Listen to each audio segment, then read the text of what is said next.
ഇപ്പോൾ സംഭവിക്കുന്നതിൻ്റെ കാരണം നമ്മൾ തിരഞ്ഞു പോയാൽ നമ്മുടെ കയ്യിലും കുറച്ച് മിസ്റ്റേക്സ് ഉണ്ടെന്ന് നമുക്ക് മനസ്സിലാവും. അതിലൊന്നാമത്തതെന്ന് തന്നെ പറഞ്ഞാൽ നമ്മുടെ കുട്ടികൾക്കൊരു സ്പെസിഫിക് ആയിട്ടുള്ളൊരു സ്ക്രീൻ ടൈം നമ്മൾ സെറ്റ് ചെയ്തിട്ടുണ്ടാവില്ല.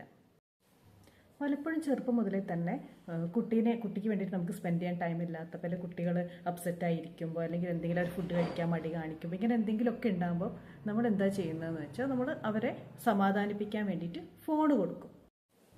അങ്ങനെ അവരെ ആശ്വസിപ്പിക്കാൻ നമ്മൾ ഫോൺ കൊടുത്തിട്ട് ഒരു ദിവസം പെട്ടെന്ന് നമുക്ക് തോന്നും, അയ്യോ അവർ ഫോൺ ഉപയോഗിക്കുന്നത് കൂടുതലാണോ, അപ്പോൾ നമ്മൾ എന്ത് ചെയ്യും, നമ്മൾ തട്ടിപ്പറിച്ച് വാങ്ങാനുള്ള ആ ഒരു രീതിയിലാണ് നമ്മൾ യൂഷ്വലി അതിനെ പ്രതികരിക്കുക.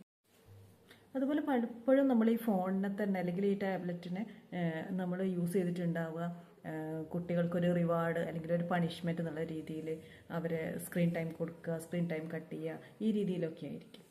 പിന്നെ നമ്മൾ ചെയ്യുന്ന വേറൊരു വലിയ മിസ്റ്റേക്ക് എന്ന് പറഞ്ഞു കഴിഞ്ഞാൽ അവർ അപ്സെറ്റ് ആയിരിക്കുന്ന സമയത്ത് നമ്മൾ ഉപദേശിക്കാൻ നിൽക്കും, ഫോൺ ഉപയോഗിക്കുന്നത് ശരിയല്ല, അങ്ങനെ ചെയ്താൽ ഇങ്ങനെയാണ് അങ്ങനെയാണ് എന്നിട്ട് ആ സമയത്ത് നമ്മൾ എന്ത് ചെയ്തിട്ടും കാര്യമില്ല. അപ്പോൾ അത് വർക്കൗട്ട് ആവില്ല.